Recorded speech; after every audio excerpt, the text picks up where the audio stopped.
Abre comigo a sua Bíblia, por bondade. Está no Evangelho de João, de novo, no capítulo 3, de novo, verso 6, hoje. Nós começamos no 5. Então hoje a gente já andou um versículo e vamos parar nele. Verso 6 até o 8 diz: o que é nascido da carne é carne, mas o que é nascido do Espírito é Espírito. Não te maravilhes e eu te dizer, necessário vos é nascer de novo. O vento sopra onde quer, e ouves a sua voz, mas não sabes de onde vem, nem para onde vai. Assim é todo aquele que é nascido do Espírito. Se você puder só fechar seus olhos, te louvo, meu Rei, por tua palavra. Como sempre, lhe agradeço por nos ensinar e nos encher com a tua graça para aprender. Pois somos sabedores que o Senhor não só dá o seu ensino, mas também que o teu Espírito nos capacita a aprender. Então não é nada de nós mesmos, mas tudo vem de ti. Não apenas aquilo que nos alimentamos, mas também a forma como alimentamos vem de ti. E eu te louvo por isso. Que o teu Espírito continue a nos ensinar e que possamos sair daqui, Senhor, envolvidos nele e ele em nós. No nome de Jesus eu lhe peço que enquanto eu falo, tu nos ensinas, para a glória do teu nome. Amém. Queridos, nós tivemos o privilégio em Jesus de aprender durante esses dias, e nas últimas quartas-feiras vos falei acerca desses versículos, vos mostrei a importância que Jesus deu a essas duas palavras, ou essas duas ações, nascer da água e do Espírito. Vos mostrei que Jesus estava enfatizando a importância de ter o novo nascimento nesses dois aspectos. Nascer da água como um símbolo de aliança, como a afirmação da aliança através do batismo nas águas.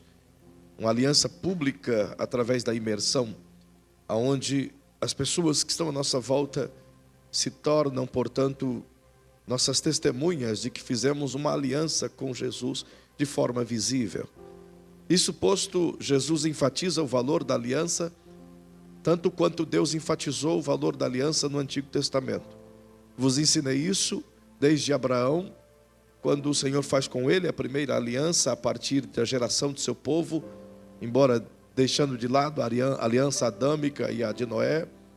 Mas lembrando que Deus fez Abraão cruzar o rio, e depois seus filhos também cruzarem o rio, depois Israel cruzando o Mar Vermelho, cruzando o Rio Jordão de volta à terra de Canaã, e assim sucessivamente Deus vai apresentando misticamente o batismo nas águas no Antigo Testamento.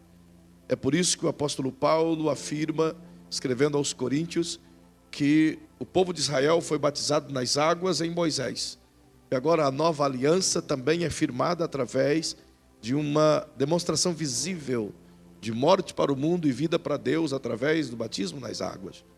E disse Jesus que é necessário nascer da água e do Espírito.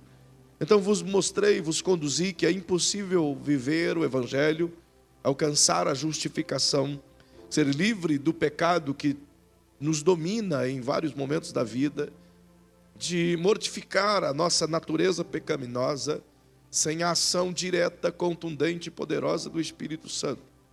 Vos mostrei que o homem por si só não consegue alcançar essa liberdade, senão pelo Espírito. Vos mostrei também que ele não consegue nem absorver a palavra, nem crer na palavra de Cristo, se não for pela ação do Espírito.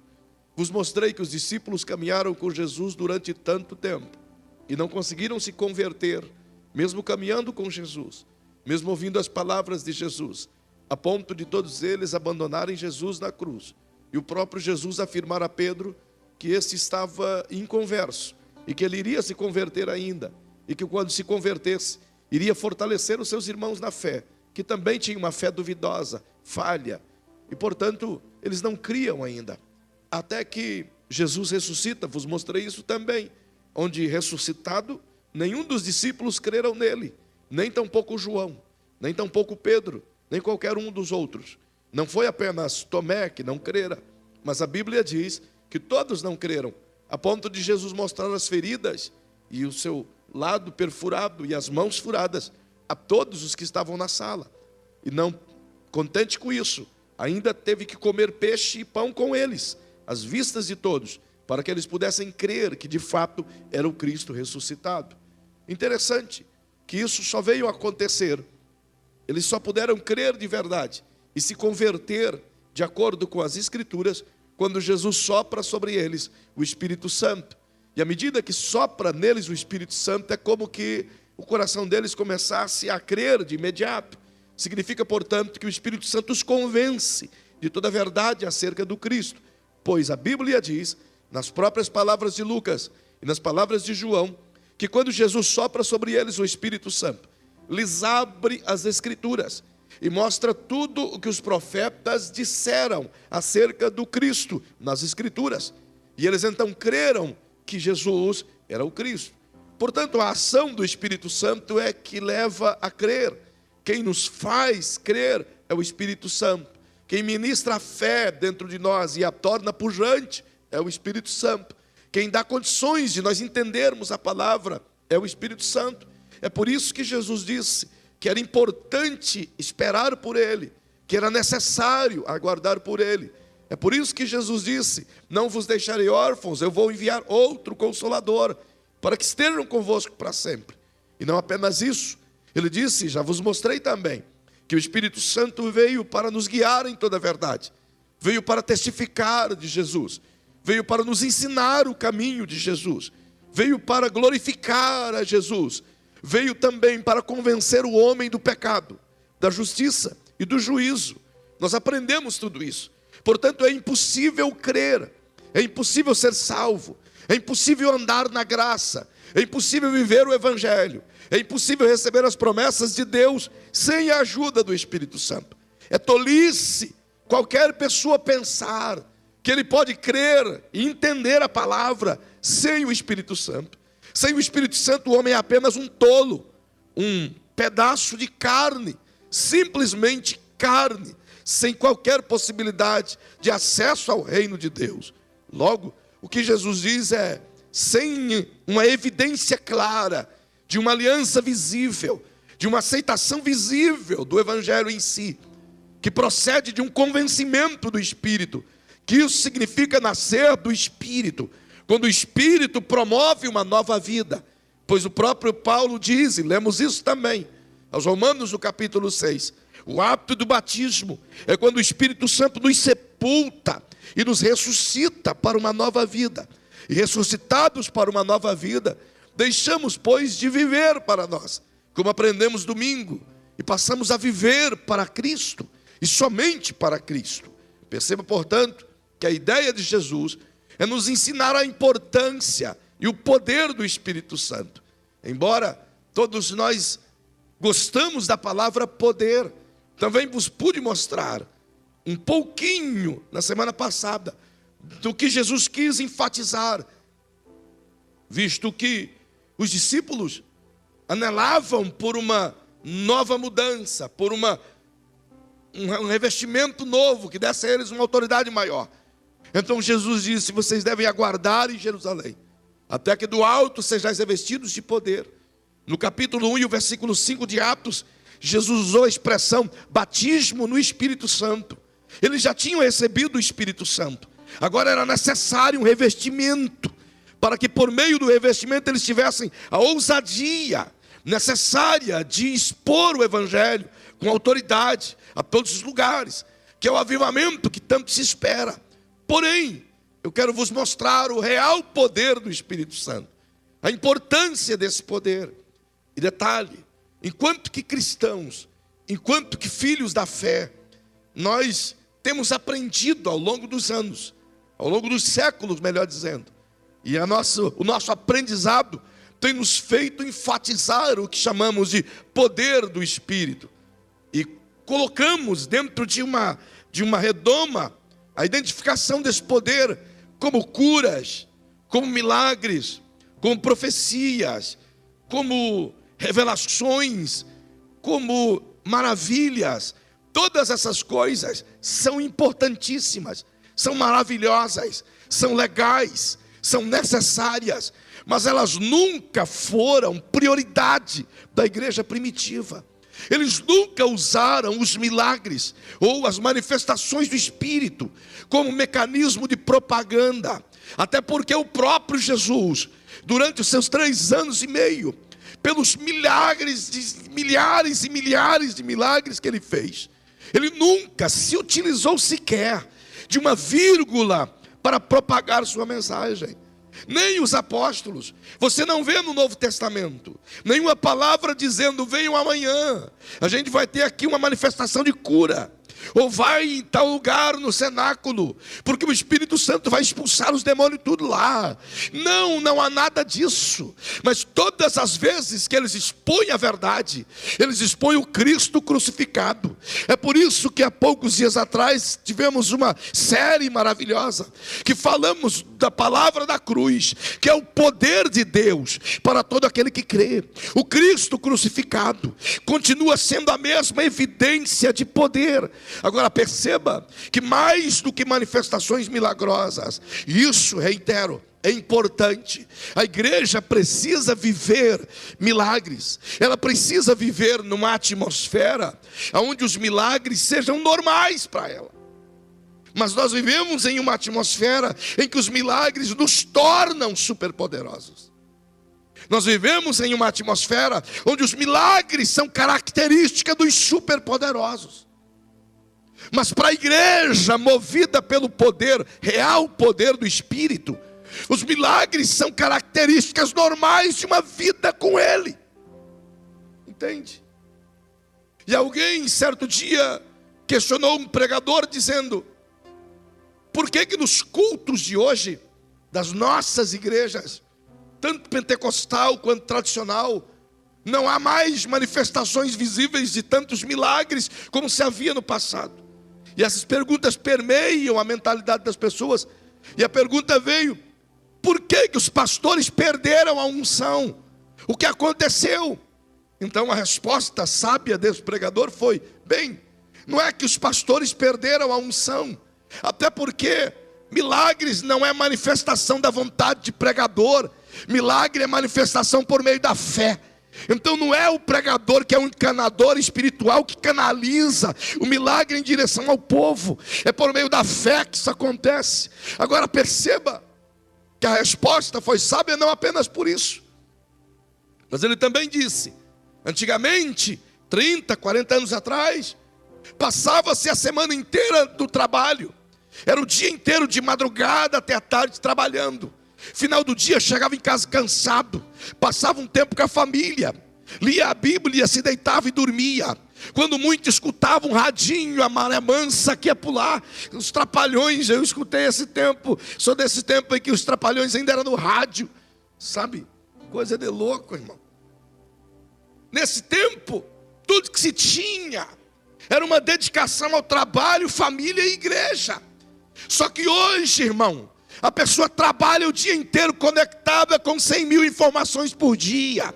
Chega em casa, mal dá oi para a esposa, já vai conferir a rede social. Quando termina a rede social, janta, vai para o sofá assistir o Netflix. Ou qualquer outra coisa. Quando vai dormir, já está exausto, cansado, e tudo que ele faz é dar um tchauzinho para Deus e dizer boa noite.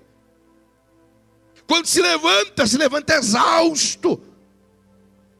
E chega no domingo à noite, depois de passar a tarde inteira no jogo, de ter almoçado igual um cavalo velho, enfim, está cheio demais, cansado de tanta coisa, chega do culto e quer avivamento. Como?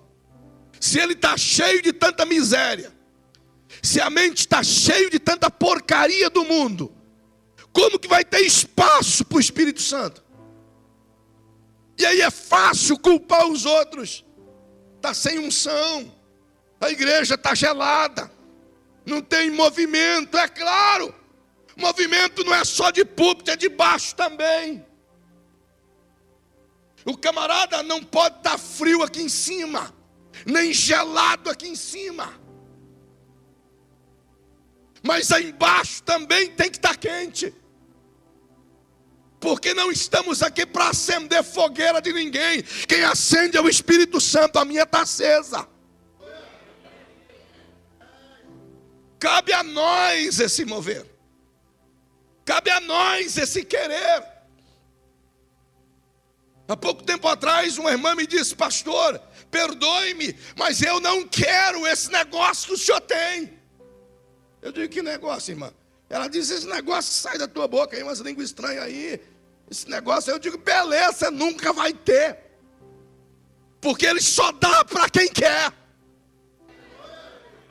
Ele só se manifesta sobre quem quer. Se não quer, irmão, descansa tranquilo, que ele não vai te incomodar.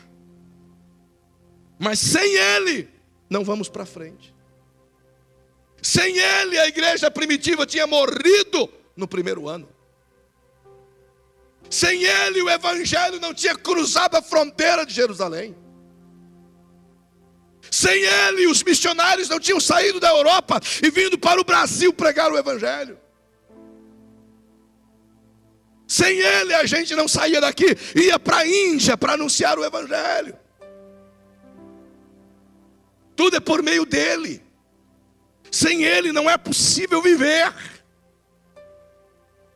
Portanto, não podemos supervalorizar a manifestação visível e esquecer a verdadeira manifestação.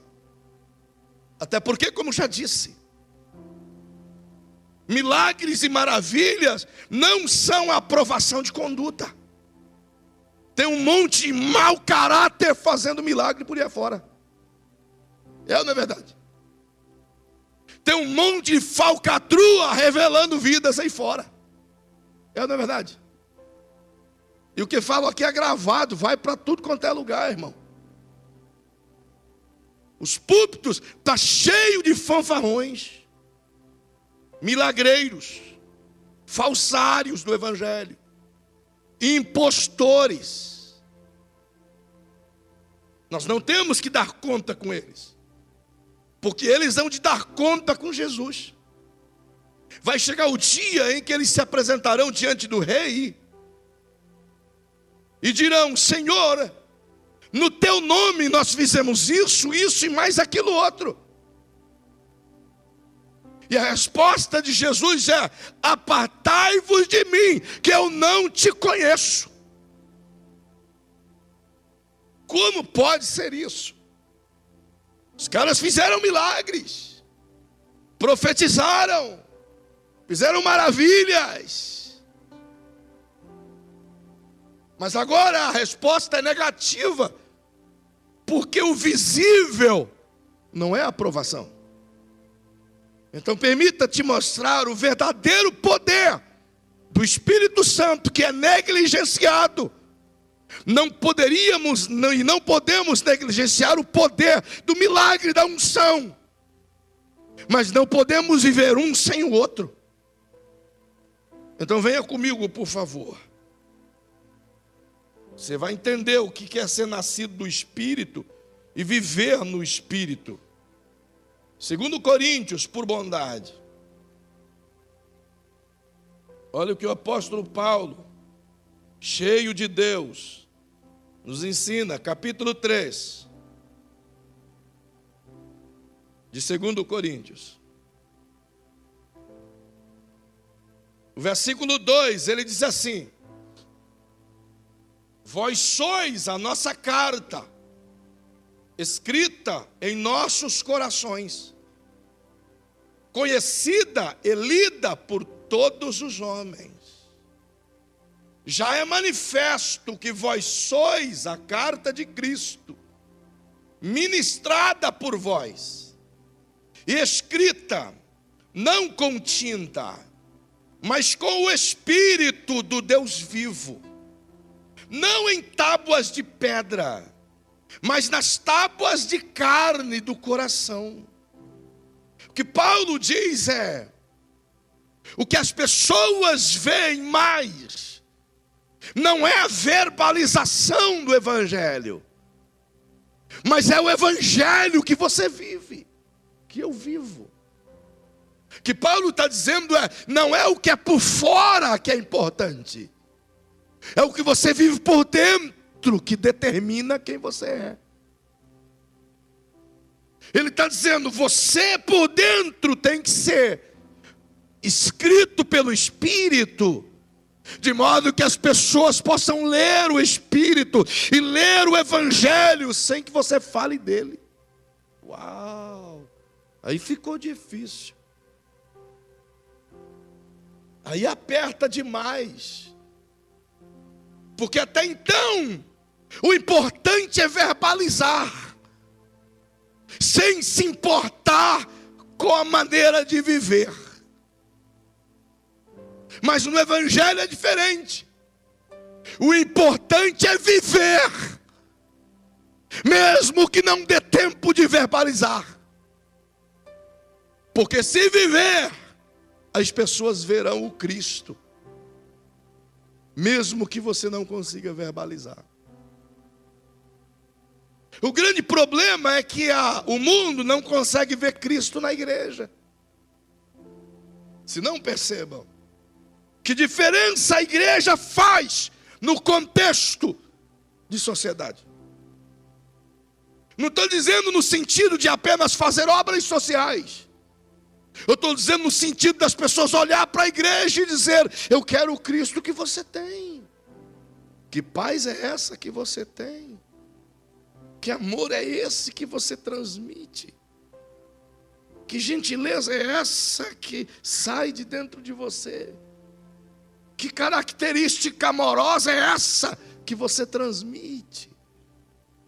É isso que representa o Evangelho como uma carta. Não é escrever Jesus é o caminho no peito. Muita gente estampa Jesus no peito, mas suas atitudes falam de sua carne. É ou não é verdade? Demonstram visivelmente muita unção, mas internamente uma carnalidade terrível. Sapateiam em púlpitos, em oportunidades, mas nas rodas de amigo a boca é mais suja do que uma latrina. Que tipo de evangelho? Eu conheço inúmeras pessoas que profetizam e falam pelo menos uns 45 idiomas do céu. Não sei se é do mesmo céu de Jesus, mas é uns idiomas. Mas termina de falar o idioma e conversa uma piada de imundícia. Que espírito é esse? Entende? Paulo ensina e diz assim, olha o verso 4. E é por intermédio de Cristo que temos tal confiança em Deus.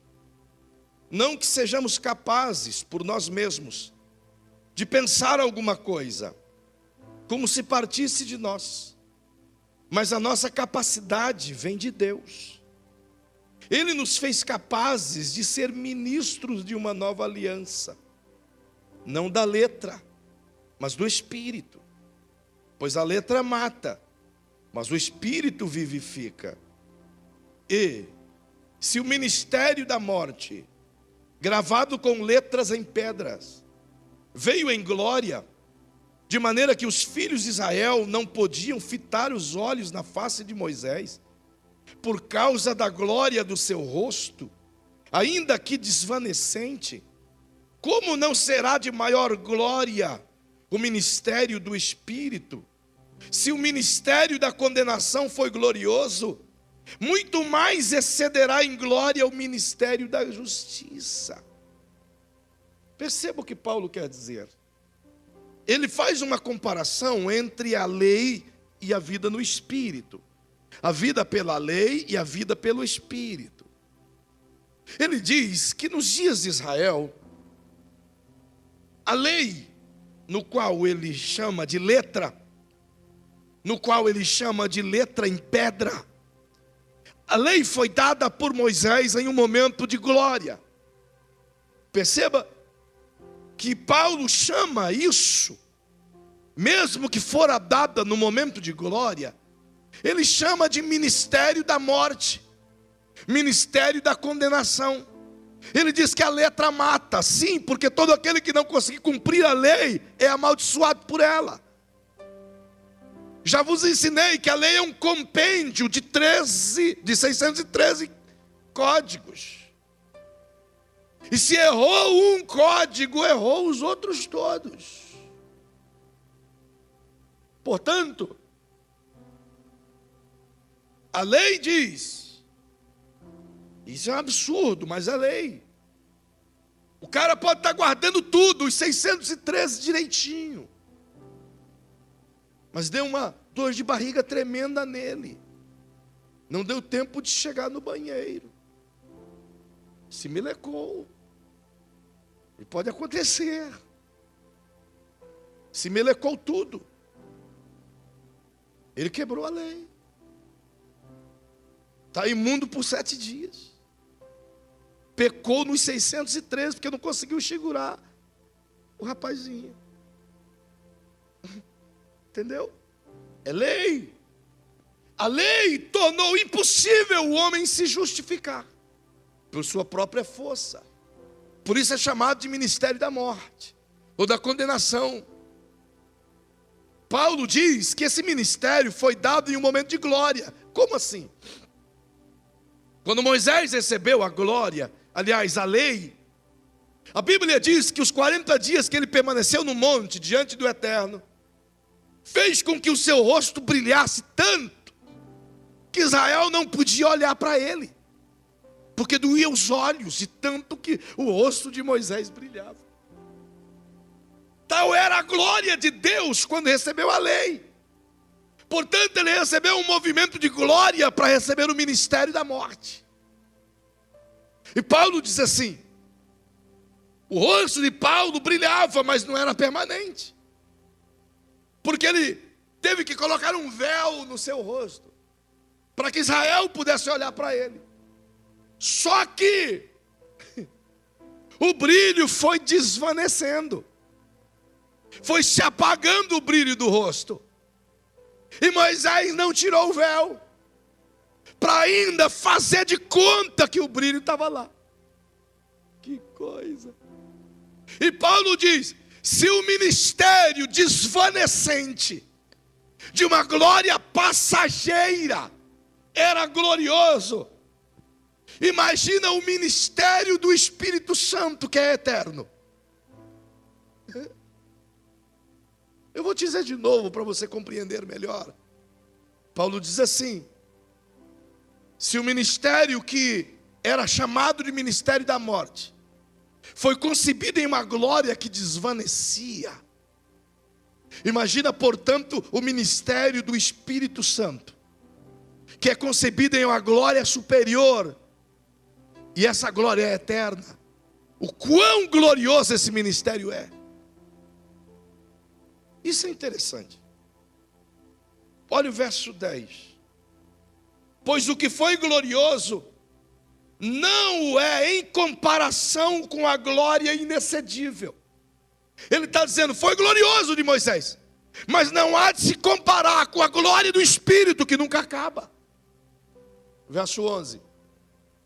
E se o que desvanecia teve sua glória, muito mais glória tem o que permanece. Portanto, diz Paulo, tendo tal esperança, usamos de muita ousadia no falar. Falar o que, Paulo?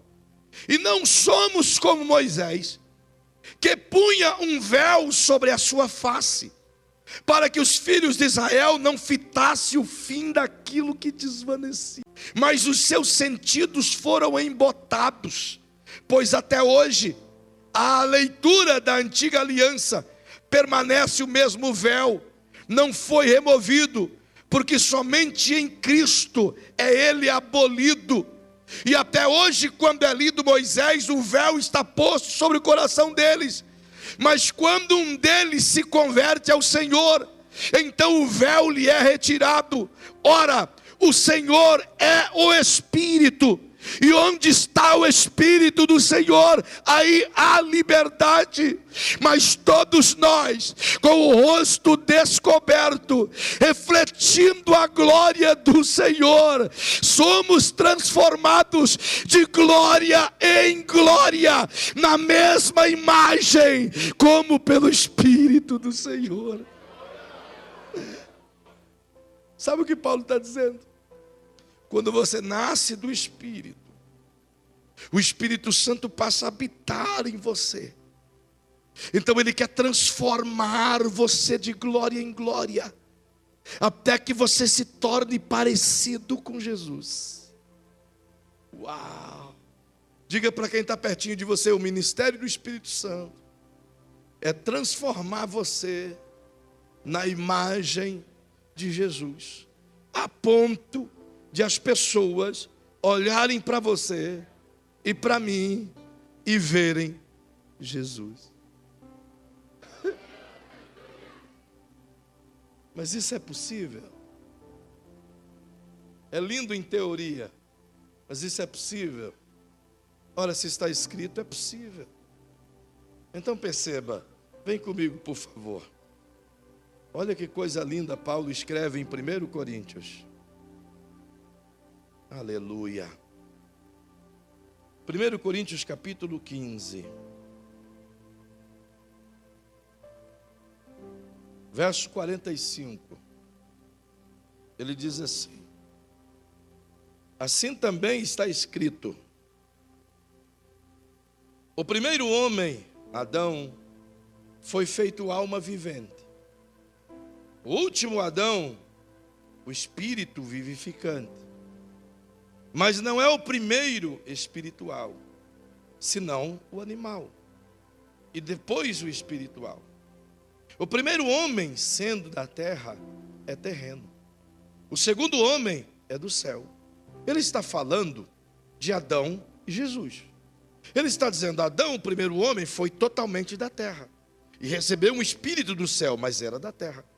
O segundo homem é Jesus. Ele é totalmente do céu. Ele viveu na terra, mas ele é totalmente do céu.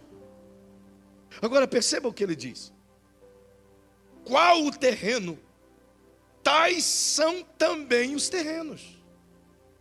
E qual o celestial, tais também os celestiais. Antes de eu te dar mais um versículo, João no capítulo 3, se você quiser só anotar para você perceber. João no capítulo 3, meu irmão, nós lemos isso hoje. E o verso 6, Jesus diz: o que é nascido da carne é carne. Ele está dizendo: o que é carnal da terra é da terra. Ele vive com os prazeres da terra. Ele ama as coisas da terra. Ele deseja as coisas da terra. Mas o que é nascido do Espírito, olha a palavra, Espírito com letra maiúscula, ruá, pneuma, nefesh. Ele está dizendo: o que é nascido do Espírito Santo é Espírito, porque a sua vida na carne não é mais importante do que a vida no Espírito. Ele está dizendo: a partir do nascimento do Espírito Santo, o mundo morreu, agora Cristo viveu em você. E quem opera isso é o Espírito Santo. Olha o que Paulo diz ainda. Volta lá em 1 Coríntios 15. Ei, filhão, hoje eu esqueci o lance e você é sempre uma benção. Que Deus te abençoe e te dê um galardão pelos lances que você já me deu. Olha o verso 49. E assim como trouxemos a imagem do terreno, bate no peito e diga assim: imagem de Adão. Carne, imagem de Adão. Assim traremos também a imagem do celestial, Jesus. Então a minha carne é a imagem de Adão, mas as minhas atitudes é a imagem de Jesus. Eu vou dizer de novo. Repete comigo: a minha carne é a imagem do terreno, Adão, mas as minhas atitudes são as imagens de Jesus no meu espírito. Agora, se as minhas atitudes não são guiadas pelo Espírito, então elas são terrenas, são carnais, não representam o Cristo. E quando eu ando nessa esfera, o visível, o palpável, o do movimento, o estratosférico, o bélico, é mais importante. E não o interior. Quando eu ando na carne, toda a manifestação externa é prioridade. Mas quando eu ando no Espírito, tudo que procede de Deus é prioridade. Se não, percebam. Venha comigo, por favor. Olhe para quem está ao seu lado um pouquinho antes.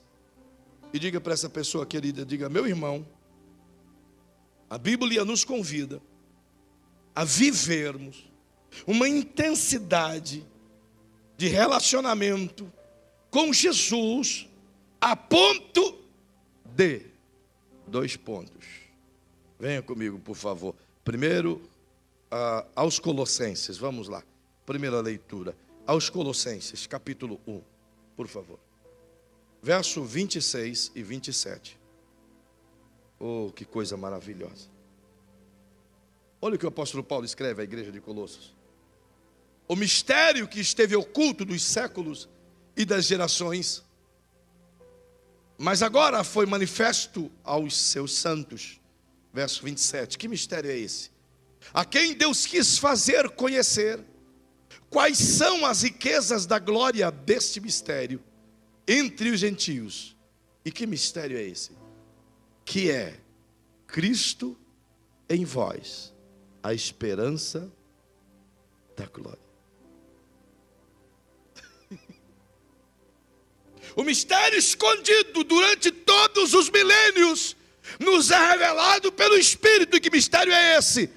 Cristo em vós, a esperança da glória. Não é maravilhoso? Então, por favor, corre comigo e veja o que Pedro escreve. Como esse homem cheio de Deus escreve. Primeira carta de Pedro, no capítulo 1 e o verso 15. Olha o que o Pedrão escreve. Mas como é santo aquele que vos chamou, sede vós também santos em todo o vosso procedimento. Olha para o bonitão que está perto de você e diga: você quer se parecer com Jesus? Então, esse deve ser o procedimento. Agora, veja o que a Bíblia nos diz, de maneira clara. Olha como Paulo escreve. Vai lá comigo aos Efésios, por favor. Aos Efésios, no capítulo 4, verso 13. Desde a semana passada eu vos disse que é uma viagem pelas Escrituras. Aos Efésios, capítulo 4, verso 13. Ele diz assim: até que todos cheguemos à unidade da fé e do pleno conhecimento do Filho de Deus, a perfeita varonilidade, a medida da estatura, da plenitude de Cristo. O que Paulo quer dizer aqui? Veja, ele quer que a igreja compreenda que o único jeito de deixar o Espírito governar a nossa vida, a ponto de refletir a imagem do Cristo em nós, é deixando Ele dominar as nossas faculdades mentais, submetendo-se a Ele a ponto de que Ele governe os nossos desejos. Se não, vem comigo, volta na sua Bíblia. Paulo escreve aos Romanos, por favor, no capítulo 8 de Romanos, verso 13, por favor. Aos Romanos capítulo 8, verso 13 diz: porque se viverdes segundo a carne, haveis de morrer. Mas, se pelo Espírito mortificardes as obras do corpo, vivereis. Paulo está dizendo que quem é capaz de transformar o nosso interior não é você. Você e eu não podemos fazer nada conosco mesmo. É por isso que pecamos todos os dias. Continuamos a pecar, sabe? Queremos fazer o bem, mas fazemos o mal. O apóstolo Paulo, no início de sua carreira cristã, ele sabia disso e disse: cara, eu quero fazer o bem, mas não faço. Mas o mal que eu não quero, isso faço. Então ele desenvolve uma caminhada com o Espírito Santo. E depois de desenvolver um tempo com o Espírito Santo ao longo de 27 anos, ele chega e diz assim: agora, já não vivo mais eu, mas agora o Cristo vive em mim. É por isso que ele é capaz de afirmar coisas que talvez eu e você não somos capazes ainda. Olha o que ele diz aos Efésios, por favor, volte lá. Ele está nos ensinando a vivermos. Aos Efésios, no capítulo 3. Olha o verso 14 em diante. Ele diz assim: por causa disso, me ponho de joelhos perante o Pai de nosso Senhor Jesus Cristo, da qual toda a família nos céus e na terra toma o nome. Oro para que, segundo as riquezas da sua glória, vos conceda que sejais fortalecidos com poder pelo seu Espírito no homem interior, para que Cristo habite pela fé nos vossos corações. E oro para que, estando arraigados e fundados em amor, possais perfeitamente compreender com todos os santos qual seja a largura e o comprimento e a altura e a profundidade, e conhecer o amor de Cristo, que excede todo o entendimento, para que sejais cheios de toda a plenitude de Deus. Ora, aquele que é poderoso para fazer tudo, muito mais abundantemente além daquilo que pedimos ou pensamos, segundo o poder que em nós opera. A Ele seja a glória da igreja e em Cristo Jesus, por todas as gerações, para todos sempre. Amém. O que Paulo quer dizer aqui? A oração dele é para que o Espírito Santo domine todas as nossas faculdades mentais, de modo que mortifique o homem interior aqui dentro, o leão que está aqui dentro, e este não tenha mais domínio sobre o meu eu. E este não tendo mais domínio sobre o meu eu vou refletir a imagem do Cristo, sabe? E é interessante isso, porque todos nós queremos ser cheios do Espírito Santo, concorda? Todos nós queremos viver essa plenitude, esse poder, essa transformação. Vamos ser bem francos, todos nós gostamos de ver um milagrinho aqui e acolá, não é verdade? Quando conto um testemunho aqui de um milagre, o que vocês fazem? Glorificam, bate palma, porque não é especial, não é maravilhoso, não é lindo, não é extraordinário. Se a gente anunciasse para a igreja dizendo: queridos, próximo domingo agora, nós vamos trazer aqui o irmão cospe fogo, levanta defunto. Fala a verdade, o que você acha que ia acontecer com a nave da igreja? Imagine se vocês colocassem uma trombeta aí fora dizendo: domingo às 19 horas, não percam, pastor cospe fogo, expulsa câncer e capiroto, venha, traga a sua família. O cara trazia até a sogra. Não é verdade? Ia encher isso aqui, porque a gente supervaloriza o exterior, a manifestação, o movimento, como diz aí fora, o reteté, o manto.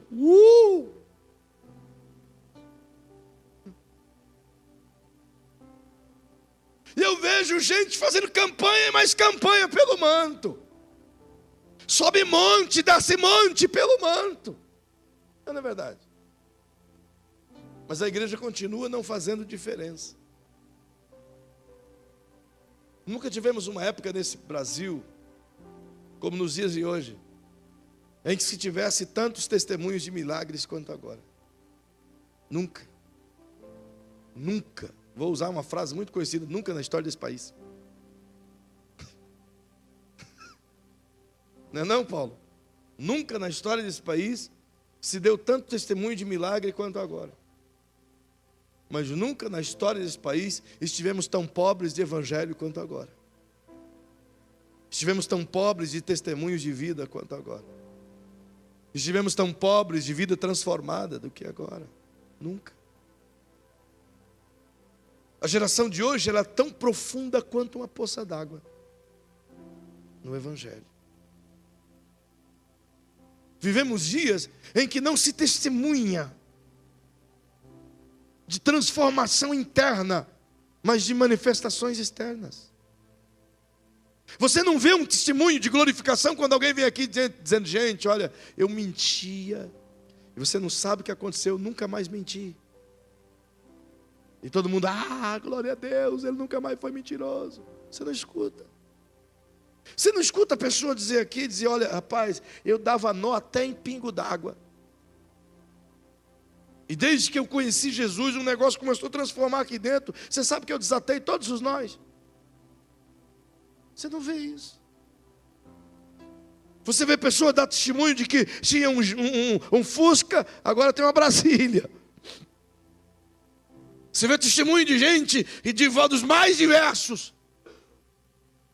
Isso tudo leva mais pregadores e pastores e ministérios a querer o milagre, porque o milagre traz pessoas, e trazendo pessoas traz recursos. Mas o Brasil continua na miséria.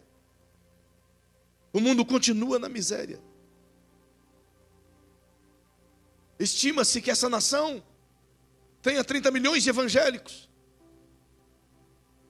Sabe, isso é dramático. Se você pegar uma bacia d'água, uma bacia, colocar na água, um recipiente, uma tábua, sei lá o quê, boiar sobre a água, e pegar 30%, um peso de 30% correspondente ao peso da tábua, e colocar sobre ela ou sobre o recipiente, o 30% vai fazer pender. É ou não é verdade? Um lado vai ficar mais pesado. É só você colocar o pastor Paulo dentro do Fiat 147. Você vai perceber. Ele vai fazer assim. Já fez assim uma vez. Fica assim. Não é verdade? Você pode dizer. Então ele vai fazer assim. Porque é proporcional. Não vou nem chegar em você. É proporcional. Mas se temos 30% de evangélicos nesse país, não deveria estar fazendo diferença? Olha para quem está ao seu lado e diga, não tinha que estar fazendo diferença? Não tinha que estar pendendo para um lado? Tinha ou não tinha? Se temos 30% do evangélico do país, significa que temos 30% dos evangélicos dentro da repartição pública. Temos 30% dos evangélicos dentro das empresas. Temos 30% dos evangélicos dentro dos grandes empreendimentos. Temos 30% dos evangélicos no governo. É ou não é verdade? Está pendendo para que lado? Não, pergunta para o irmão, está aí do teu lado, diga, está pendendo para que lado? Então que tipo de evangelho é que está vivendo nesse país? Que diferença estamos fazendo nessa nação? Então eles podem zombar de nós. Eles podem nos criticar. Aliás, podem fazer o que quiser, porque a gente não tem autoridade para questionar. Porque o evangelho que a gente prega é apenas de boca. Não existe confronto. Sabe? Isso é lastimável. Mas nós queremos o poder. Nós queremos o movimento. Nós queremos o reteté, o manto, como foi dito.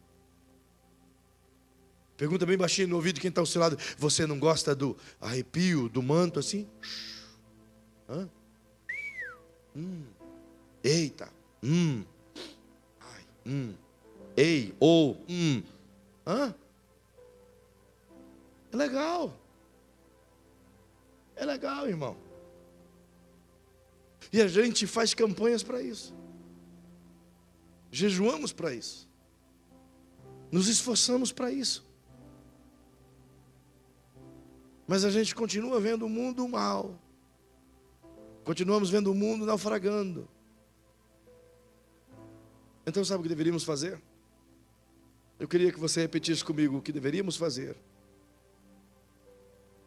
É jejuar. É buscar todas essas coisas. Mas antes delas, buscar uma mudança aqui dentro. Esse é o maior poder. O poder maior que é negligenciado do Espírito Santo é o poder de nos transformar. De cada 50 orações que o Espírito Santo escuta sobre o poder dele, 50 pede: Senhor, me dá mais poder, poder, poder, poder. Poder. Poder. Não é? Poder. Mas a gente não escuta as pessoas orando dizendo: Senhor, me transforma por dentro. Tira essa pornografia daqui de dentro. Tira essa fofoca daqui de dentro, Senhor. Tira essa avareza do meu coração, Senhor. A gente não jejua por isso. Não é verdade? A gente jejua por milagre, irmão.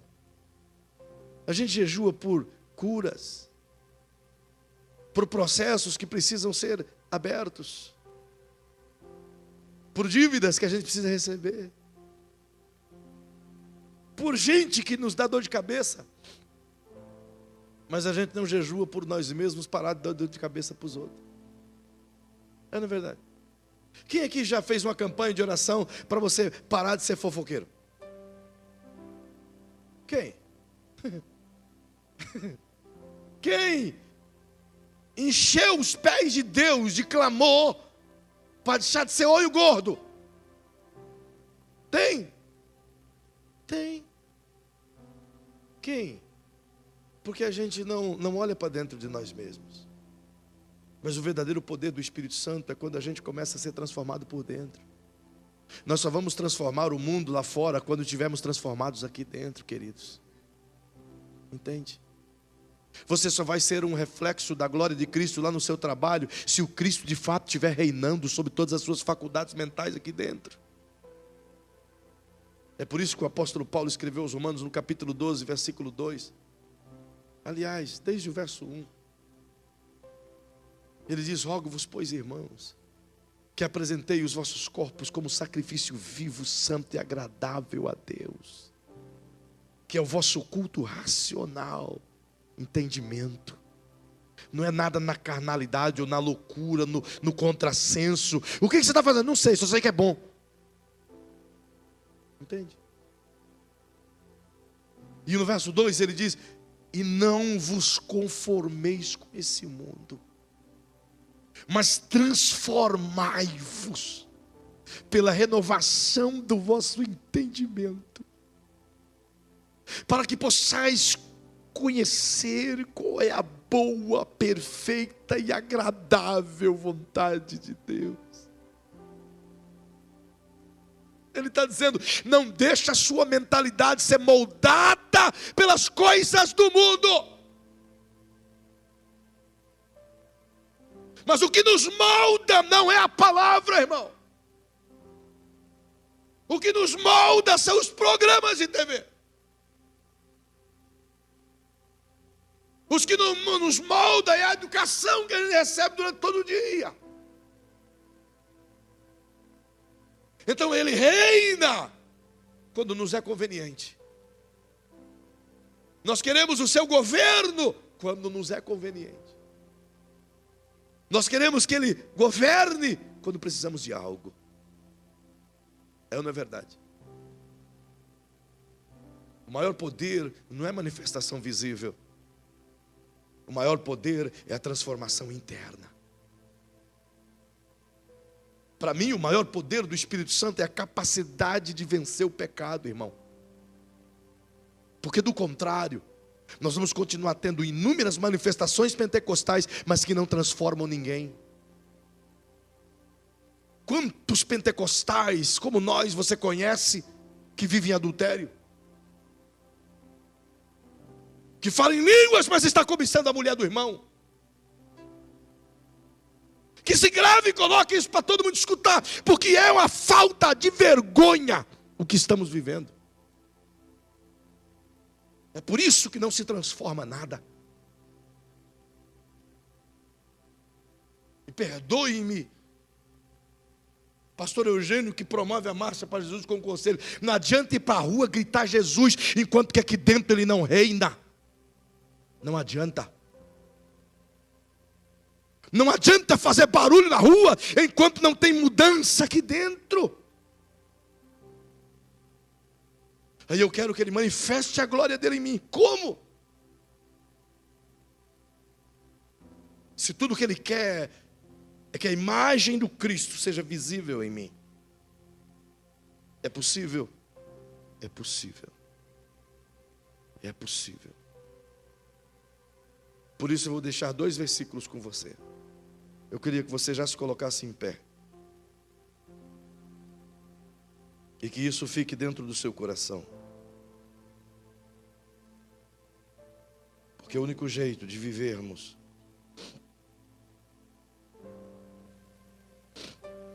aos Romanos no capítulo 6. E o verso 11 em diante ele diz: assim também, vós, considerai-vos como mortos para o pecado, mas vivos para Deus em Cristo Jesus. Antes de ler o próximo versículo, quem de vocês aqui tem consciência de estar diante de um programa de TV que aparece imundícias pecaminosas e você sabe que é pecado, que não deveria estar assistindo, mas assiste? Quem tem consciência disso? Todos nós temos. Não levantamos a mão, mas todos temos. Sabemos que é errado. Você sabe que não pode, não é verdade? Sabe que não pode parar diante do computador e acessar os sites de mulher pelada. Sabe que não pode. Não sabe? Sabe. Sabe que não pode ficar postando fotos na internet de nudes. Ou selfies, tirando selfies assim, mostrando todos os airbags. Sabe que não pode. Estou errado? E tira foto nas praias de biquininho, tudo assim. Estou errado? Sabe que não pode. Mas por que faz? Porque o pecado ainda domina. O pecado ainda reina. Mas olha o que Paulo escreve, verso 12. Não reine, portanto, o pecado em vosso corpo mortal, para obedecerdes às suas concupiscências. Verso 13. Nem tampouco apresenteis os vossos membros ao pecado como instrumentos de iniquidade, mas apresentai-vos a Deus como redivivos dentre os mortos, e os vossos membros a Deus como instrumentos de justiça. Jó, eu não me recordo agora o versículo, mas eu vou me recordar. Jó disse assim: fiz uma aliança com os meus olhos. Como, pois, poderia olhar para uma donzela se tenho eu a minha esposa?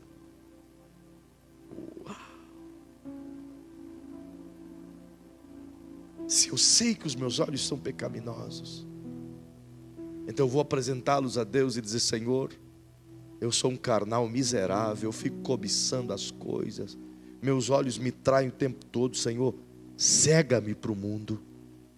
Ele vai fazer isso com você. Ele só está esperando a minha e a tua oração. Mas a gente nunca ora para Ele mudar as nossas atitudes. A gente ora para Ele nos dar coisas. É ou não é verdade? e a gente não as recebe, porque não vivemos a sua palavra.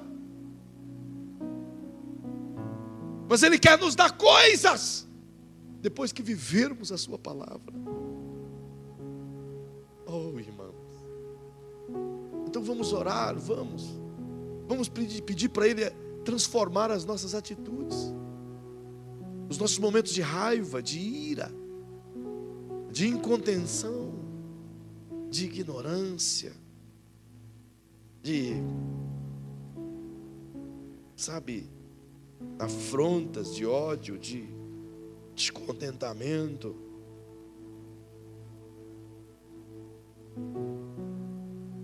Último texto desta noite. Leia esse texto em casa.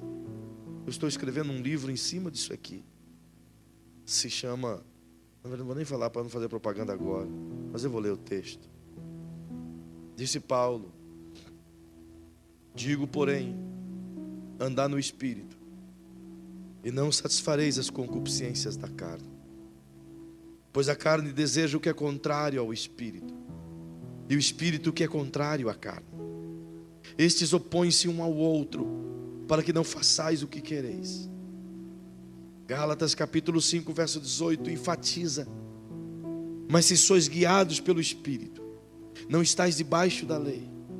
As obras da carne são conhecidas, as quais são prostituição, impurezas, lascívia, idolatria, feitiçaria, inimizade, porfias, ciúmes, iras, pelejas, dissensões, facções, invejas, bebedices, orgias e coisas semelhantes a estas, acerca das quais vos declaro, como já antes vos preveni, que os que cometem tais coisas não herdarão o reino de Deus. Mas o fruto do Espírito é amor, gozo, paz, longanimidade, benignidade, bondade, fidelidade, mansidão, domínio próprio. Contra essas coisas não há lei. E os que já são de Cristo Jesus crucificaram a carne e suas paixões e suas concupiscências. Pois se vivemos no Espírito, andemos também no Espírito. Vamos mudar, irmão. Vamos mudar toda a nossa maneira de viver. Vamos mudar. Vamos pedir a Ele transformar aqui dentro. Vamos. Eu faço uma pergunta a todos vocês. Vocês querem me ajudar a ganhar dourados para Jesus? Vou perguntar de novo. Vocês querem realmente ganhar milhares de pessoas para Jesus comigo? Eu quero, irmão. Mas nós só vamos conseguir fazer isso quando as ruas da Manel Haslem, quando as ruas de Dourados olharem para mim e olharem para você e não me ver mais, mas ver só Jesus em nós. Então não terá prédios suficientes para congregar o povo, sabe? Meu maior desejo em Deus não é ter uma igreja grande, é ter uma igreja que seja a imagem dEle, que o represente. Porque a igreja grande é relativo. A igreja de uma pessoa é grande para Deus, pois um vale mais do que o mundo inteiro. Mas eu estou de olho em uma nação inteira. Mas tem que começar aqui dentro. Eu queria que você fechasse seus olhinhos. Eu vou fazer uma oração com você aqui. Depois dessa oração, eu vou te convidar a cantar essa canção e na canção a gente vai encerrar. Mas eu vou pedir para você orar comigo, tanto os que estão no altar, quanto a igreja. Pode até desconectar dos instrumentos. Eu queria que você fechasse seus olhos agora. Não estamos filmando mais. Agora é só você e o Espírito Santo.